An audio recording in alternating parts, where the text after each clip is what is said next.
രാത്രിയിൽ ഉറങ്ങാൻ നേരം നന്ദുവിന് അച്ഛനെയും അമ്മയെയും മിസ് ചെയ്തു. അവൾ ഫോണെടുത്ത് അമ്മയെ വിളിച്ചു. അമ്മയുമായി കുറേ സമയം സംസാരിച്ചു. ഇവിടെ വന്നത് മുതലുള്ള കാര്യങ്ങളെല്ലാം പറഞ്ഞു. അച്ഛൻ ഹോസ്പിറ്റലിൽ നിന്ന് വന്നിട്ടുണ്ടായിരുന്നില്ല. അമ്മയോട് സംസാരിച്ചു കഴിഞ്ഞപ്പോൾ അവൾക്ക് മനസ്സിന് സമാധാനം തോന്നി. അവൾ സ്വസ്ഥമായി കിടന്നുറങ്ങി. പിറ്റേ ദിവസം കുട്ടി തനി സ്വഭാവം പുറത്തെടുത്തു. രാവിലെ 9 മണിക്ക് അഭി കോളേജിൽ പോകാൻ റെഡിയായി. നന്ദുവിൻ്റെ റൂമിൽ വന്നപ്പോൾ അവൾ നല്ല ഉറക്കത്തിലായിരുന്നു. നന്ദു ചേച്ചി എഴുന്നേൽക്കുന്നില്ലേ? ശല്യം ചെയ്യില്ലേ, കുറച്ചുകൂടി ഉറങ്ങട്ടമ്മേ, അവൾ പുതപ്പ് തലമൂടിക്കൊണ്ട് പറഞ്ഞു. അത് കേട്ട അഭി അന്തം വിട്ട് നിന്നു. അഭി കോളേജിലേക്ക് പോയി കുറച്ചു നേരം കൂടി കഴിഞ്ഞാണ് നന്ദു എഴുന്നേറ്റത്. ആദ്യം അവൾക്ക് താൻ എവിടെയാണ് കിടക്കുന്നതെന്ന് മനസ്സിലായില്ല. ഉറക്കച്ചടവ് മാറിയപ്പോൾ അവൾ എഴുന്നേറ്റ് ബാത്റൂമിലേക്ക് പോയി. താഴേക്ക് ചെല്ലാൻ അവൾക്ക് ചെറിയ ചമ്മലുണ്ടായിരുന്നു. എങ്കിലും അവൾ കുടിച്ച് നല്ല കുട്ടിയായി താഴേക്കിറങ്ങി. ആ മോള് എഴുന്നേറ്റോ? എന്താ ഇത്ര വൈകിയത്? യാത്രാക്ഷീണം കാണുമല്ലേ? അവൾ അതിന് മറുപടിയായി ഒന്ന് ചിരിച്ചു. ജാനകി അവൾക്ക് ചായ കൊടുത്തു. അവരെല്ലാം പോയോ വല്യമ്മായി? എല്ലാവരും പോയി മോളെ. അവൾ നേരെ മുത്തശ്ശൻ്റെയും മുത്തശ്ശിയുടെയും അടുത്ത് ചെന്നിരുന്നു. പിന്നെ എല്ലാവരും കൂടി പ്രാതൽ കഴിച്ചു. വേറൊന്നും ചെയ്യാനില്ലാത്തതിനാൽ അവൾ മുകളിലെ മുറിയിലേക്ക് പോയി.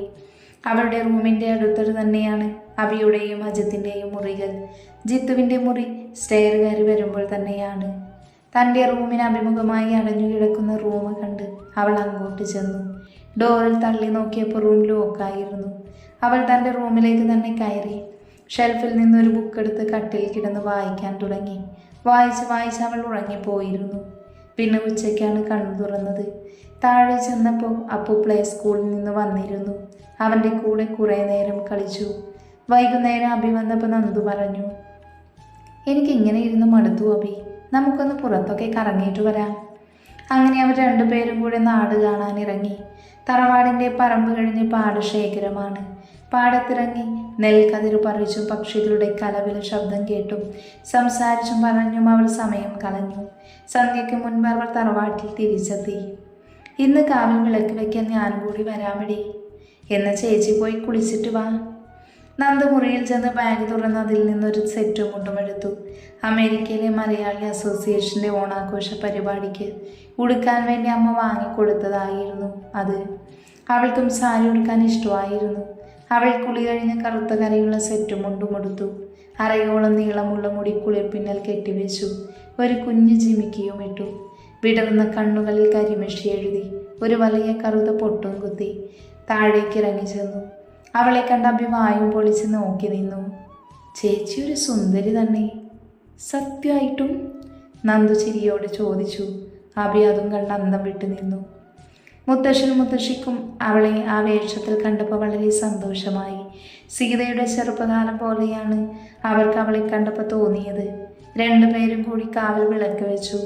കാവിൽ നിന്ന് തിരിച്ചു വന്ന് മുറ്റത്തൊരു കാറ് കിടക്കുന്നത് കണ്ടു. കാറ് കണ്ടപ്പോൾ തന്നെ അഭി ഒറ്റ ഓട്ടമായിരുന്നു വീട്ടിലേക്ക്. നന്ദുവിനത് കണ്ടൊന്നും മനസ്സിലായില്ല. അവൾ അകത്തേക്ക് കയറിയപ്പോൾ ആരെയും കാണാനില്ല. അവൾ അഭിയെ തിരക്കി മുകളിലേക്ക് സ്റ്റെയർ കയറി. മുകളിലെ സ്റ്റെപ്പിലെത്തിയപ്പോൾ പെട്ടെന്നാണ് അവൾ ആരുമായോ കൂട്ടിയിടിച്ചത്. ബാലൻസ് തെറ്റി അവൾ വീഴാനാഞ്ഞു. അവൾ കണ്ണുകൾ ഇറുക്കെ അടച്ചിരുന്നു. കുറച്ചു നേരം കഴിഞ്ഞിട്ടും വീഴുന്നില്ല എന്ന് കണ്ട് അവൾ കണ്ണു തുറന്നു നോക്കി. അപ്പോഴാണ് അവൾ 2 കാപ്പി കണ്ണുകൾ കണ്ടത്.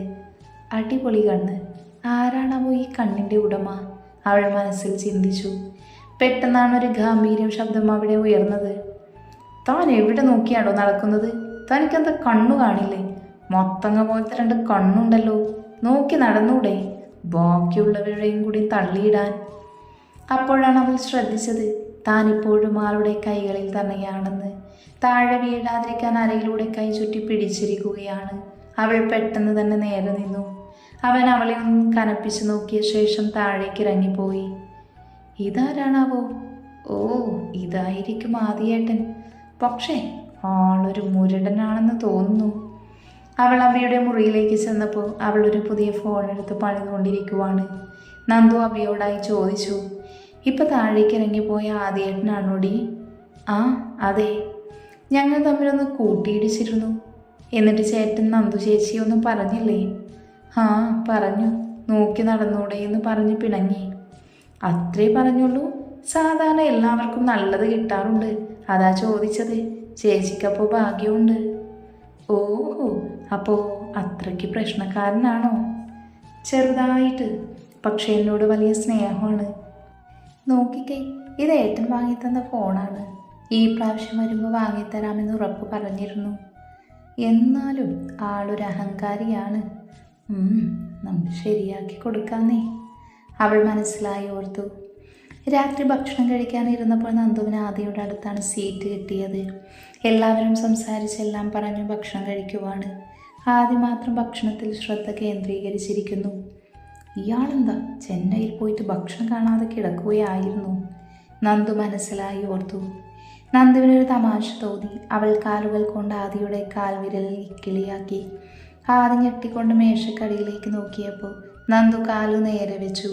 2-3 പ്രാവശ്യം ഇത് തുടർന്നപ്പോഴേക്കും ആദിക്ക് കാര്യം മനസ്സിലായി. അവൻ നന്ദുവിനെ നോക്കി. അവൾ ഒന്നും അറിയാത്ത പോലെ ഇരുന്നു ഭക്ഷണം കഴിക്കുവാണ്. അടുത്ത പ്രാവശ്യം അവൾ കാല് കൊണ്ടുവന്നപ്പോൾ ആദി അവളുടെ കാലിനൊരൊറ്റ ചവിട്ട് കൊടുത്തു. നന്ദു കാറി കൂവിയിരുന്നു. എല്ലാവരും നന്ദുവിനെ ഒന്ന് നോക്കി. എന്താ മോളെ, എന്തു പറ്റി? നന്ദു ആദിയെ നോക്കി പല്ല് ഞെരിച്ചുകൊണ്ട് പറഞ്ഞു, ഒരു കൊതുക് കടിച്ചതാ മുത്തശ്ശി. ഓഹോ, അതിനാണോ ഈ കരഞ്ഞു നിലവിളിച്ചത്? ഞങ്ങളെല്ലാവരും പേടിച്ചു പോയി. അമേരിക്കയിലൊന്നും കൊതുകില്ലായിരിക്കും അമ്മേ. ആ കുട്ടിക്ക് ആദ്യമായി കൊതുക് കടിച്ചതിൻ്റെ സങ്കടമാണ്. നന്ദു ആദിയെ നോക്കി കണ്ണുരുട്ടി. ആ വൃത്തികെട്ട കൊതുകിനി എന്നെ കടിക്കാൻ വന്ന അതിനെ ഞാൻ അടിച്ചു കൊല്ലും. നന്ദു ഭക്ഷണം കഴിക്കുന്നതിന് മതിയാക്കി പ്ലേറ്റുമായി എഴുന്നേറ്റു. പക്ഷേ ചവിട്ട് കിട്ടിയതിൻ്റെ വേദന കൊണ്ട് അവൾ വേയിച്ചു പോയി. അമ്മേ, ഇപ്പം എന്താ പറ്റിയത് മോളെ? ഒന്ന് കാലുളുക്കിയതാ മുത്തശ്ശി. എനിക്കിതെന്തിൻ്റെ കേടായിരുന്നു. അവൾ ഞൊണ്ടി ഞൊണ്ടി അടുക്കളയിലേക്ക് പോയി. ആദ്യം അവൻ അവളുടെ നടപ്പ് കണ്ട് ചിരി വരുന്നുണ്ടായിരുന്നു. പക്ഷെ തിരിച്ചു വന്ന നന്ദുവിന് നടക്കാൻ പറ്റുന്നുണ്ടായിരുന്നില്ല. മുത്തശ്ശി കുഴമ്പെല്ലാം തടവിക്കൊടുത്തെങ്കിലും റെഡിയായില്ല. മുത്തശ്ശൻ ആദിയോട് പറഞ്ഞു, ആദിമോനെ, നീ നന്ദുവിനെ ഒന്ന് മുകളിലത്തെ മുറിയിലാക്കി കൊടുത്തേ. വേണ്ട, ഞാൻ തനിയെ പൊയ്ക്കോളാം. ആദി അപ്പോഴേക്ക് നന്ദുവിനടുത്ത് വന്ന് അവളെ പൊക്കിയെടുത്ത് നടക്കാൻ തുടങ്ങി. നന്ദു അവൻ്റെ കൈകളിൽ കിടന്നുകൊണ്ട് അവനെ കൂർപ്പിച്ചു നോക്കി. പക്ഷേ ആദി അതൊന്നും ശ്രദ്ധിക്കുന്നുണ്ടായിരുന്നില്ല. പക്ഷേ ഇതെല്ലാം കണ്ട് ജിത്തുവിൻ്റെ ദേഷ്യം കയറിയിരുന്നു. അവൻ ദേഷ്യത്തിൽ മുഷ്ടി ചുരുട്ടി. സ്റ്റെയർ കയറി മുകളിലെത്തിയപ്പോഴേക്ക് നന്ദു ആദിയുടെ കയ്യിൽ കിടന്ന് കുതിരാൻ തുടങ്ങി. എന്നെ താഴെ ഇറക്ക്, ഞാൻ റൂമിലേക്ക് തനിയെ പൊയ്ക്കോളാം. മിണ്ടാതെ അടങ്ങി കിടുക്കടി അവിടെ. താൻ എൻ്റെ കാല് ചവിട്ടി അരച്ചിട്ടിപ്പോൾ സഹായിക്കാൻ വന്നിരിക്കുന്നു. തൻ്റെ സഹായം എനിക്ക് വേണ്ട. ആദ്യ ദേഷ്യത്തോടെ പല്ല് ഞെരിച്ചുകൊണ്ട് അവളോട് പറഞ്ഞു, നീ ഇനി ഒരക്ഷരം മിണ്ടിയാ നിന്നെ ഞാൻ ഈ സ്റ്റെയറിൻ്റെ മുകളിൽ നിന്ന് താഴേക്കിടും, കേട്ടല്ലോ? വേണ്ട, റിസ്ക് എടുക്കണ്ട. ഈ കാലമാണ് പറഞ്ഞതുപോലെ ചെയ്താലോ? നന്ദു മനസ്സിലോർത്തു. അതുവരെ പുലിക്കുട്ടിയായിരുന്ന നന്ദു എലിക്കുട്ടിയായി ആദിയുടെ നെഞ്ചിൽ പതുങ്ങിക്കിടന്നു. റൂമിലെത്തിയപ്പോൾ നന്ദു പറഞ്ഞു, എന്നെ ബെഡിലിരുത്തിയാൽ മതി. ആദി നന്ദുവിനെ ബെഡിൽ കൊണ്ടുപോയി ഇരുത്തി. അവൾ കിടക്കാനായി കാലുകൾ ഉയർത്തി. പക്ഷേ വേദന കൊണ്ട് അവളുടെ കണ്ണുകൾ നിറഞ്ഞൊഴുകി. അതുകൊണ്ട് ആദി അവളുടെ കാലുകൾ പൊക്കി ബെഡിലേക്ക് വെച്ചു കൊടുത്തു. അവൾ വേദന കടിച്ചു പിടിച്ച് കിടന്നു. ആദി റൂമിൽ നിന്നിറങ്ങി അവൻ്റെ റൂമിലേക്ക് പോയി. പക്ഷെ കിടന്നിട്ട് അവൻ ഉറക്കം വരുന്നുണ്ടായിരുന്നില്ല. താൻ കാരണമാണല്ലോ അവൾ വേദന സഹിക്കുന്നത് എന്നോർത്ത് ആദിക്ക് കുറ്റബോധം തോന്നി. കുറച്ചു നേരം കിടന്നിട്ടും ഉറക്കം വരാതായപ്പോൾ അവൻ എഴുന്നേറ്റ് നന്ദുവിൻ്റെ റൂമിലേക്ക് ചെന്നു.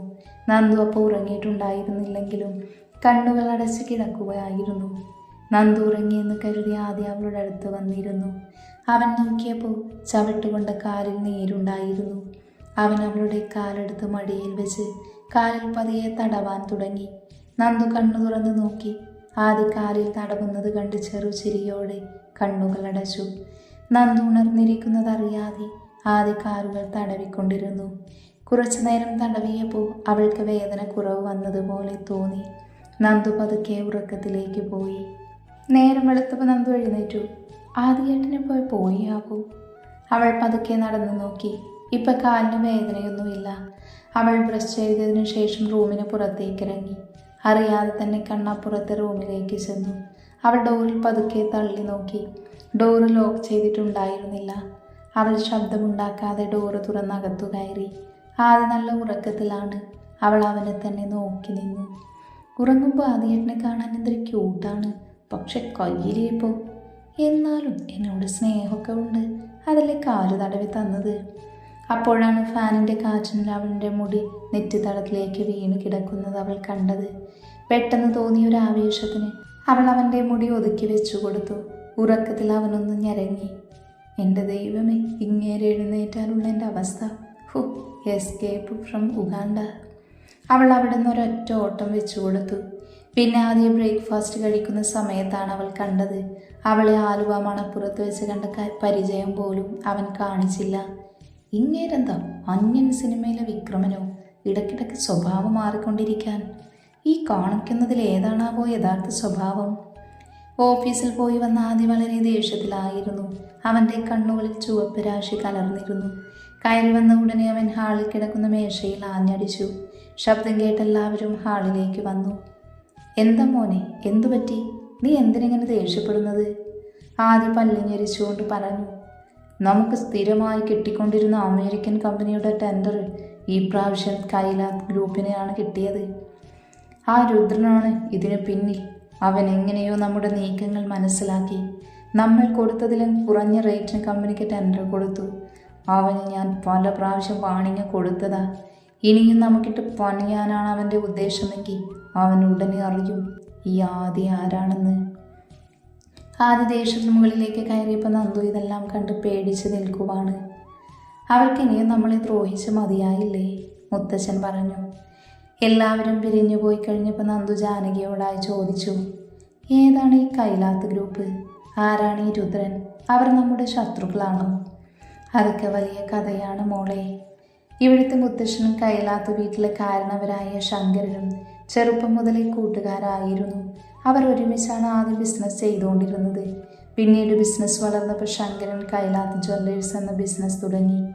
മുത്തശ്ശൻ്റെ സ്വർണ്ണ കച്ചവടത്തിന് മംഗലശ്ശേരി ജ്വല്ലേഴ്സ് എന്ന പേരും നൽകി. എങ്കിലും അവരുടെ സൗഹൃദം തുടർന്നുകൊണ്ടിരുന്നു. ശങ്കരനോടുള്ള മുത്തശ്ശൻ്റെ സ്നേഹത്തിൻ്റെ പ്രതീകമായാണ് മോളുടെ വലിയമ്മാവന് ശങ്കരൻ എന്ന് പേരിട്ടത്. ഇവിടുത്തെ പോലെ തന്നെ 3 മക്കളാണ് ശങ്കരനും ഉണ്ടായിരുന്നത്. മൂത്തവൻ ഗിരീശരൻ, രണ്ടാമത്തൻ സതീശൻ, ഏറ്റവും ഇളയവൻ സതീഷ്.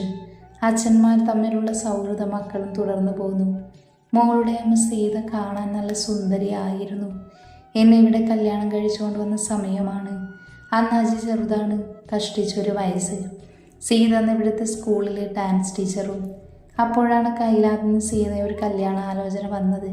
കൈലാത്തെ മൂത്ത മകൻ ഗിരീഷന് വേണ്ടിയിട്ടായിരുന്നു സീതയെ ആലോചിച്ചത്. സീത വിവാഹം നടക്കുന്നതിനെ എതിർത്തു. സീത മോളുടെ അച്ഛനുമായി സ്കൂൾ കാലം മുതലേ സ്നേഹത്തിലായിരുന്നു. അവരുടെ കാര്യമറിഞ്ഞ മുത്തശ്ശനും ശങ്കരേട്ടനും വാസുവും ആ ബന്ധത്തിനെതിരു നിന്നു. കാരണം സുരേഷ് എന്ന ഡോക്ടറിന് പഠിക്കുകയായിരുന്നു.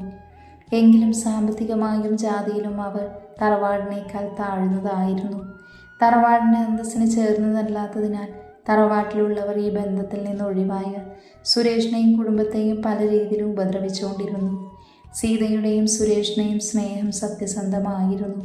ഒരിക്കലും തങ്ങളുടെ വിവാഹത്തിന് തറവാട്ടിലുള്ളവർ സമ്മതിക്കില്ലെന്ന് മനസ്സിലാക്കിയ അവർ സീതയുടെ കല്യാണത്തിൻ്റെ തലേ ദിവസം ഇവിടെ നിന്ന് ഒളിച്ചോടിപ്പോയി. പക്ഷേ അതിൽ പിന്നെ കൈലാത്തുകാരും മംഗലശ്ശേരിക്കാരും ശത്രുതയിലായി. അവർ ബിസിനസ്സിലും കുടുംബപരമായും നമ്മളെ ഉപദ്രവിക്കാൻ തുടങ്ങി. അങ്ങനെ നമ്മുടെ ബിസിനസ് തകർന്ന് തരിപ്പണമായി. അവിടെ നിന്ന് ബിസിനസ് കൈപിടിച്ചുയർത്തിയത് ശങ്കരേട്ടനും വാസുവും കൂടിയായിരുന്നു. സുരേഷിൻ്റെ കുടുംബത്തെയും ആ ഗിരീഷൻ വെറുതെ വിട്ടില്ല. സുരേഷിൻ്റെ പെങ്ങളെ അവൻ ബലാത്കാരമായി താലി കെട്ടി. സുരേഷിൻ്റെ അച്ഛനെയും അമ്മയെയും ഈ നാട്ടിൽ നിന്നും നാടുകടത്തി. പാവം സുരേഷിൻ്റെ പെങ്ങൾ പത്മ ഇപ്പോഴും അവൻ്റെ ആട്ടും തൊഴിയും കൊണ്ട് ജീവിക്കുവാണ്. സുരേഷിനോടുള്ള പക തീർക്കുന്നത് പത്മയോടാണ്. ഗിരീശ്വരന് അവൻ്റെ സ്വഭാവം തന്നെയുള്ള 2 ആൺമക്കളുണ്ട്, രുദ്രനും ഇന്ദ്രനും. അച്ഛനെ പോലെ തന്നെ നമ്മളോട് പക പോക്കലാണ് അവരുടെ ഉദ്ദേശം. ഇത്രയൊക്കെ കാര്യങ്ങൾ ഇതിനു പിന്നിലുണ്ടായിരുന്നു. നന്ദു കഥ കേട്ട് അത്രയും ആലോചിച്ചെടുത്ത് പറഞ്ഞു. മോള് കൂടുതൽ സൂക്ഷിക്കണം, ഒറ്റയ്ക്കൊന്നും പുറത്തിറങ്ങി നടക്കരുത്.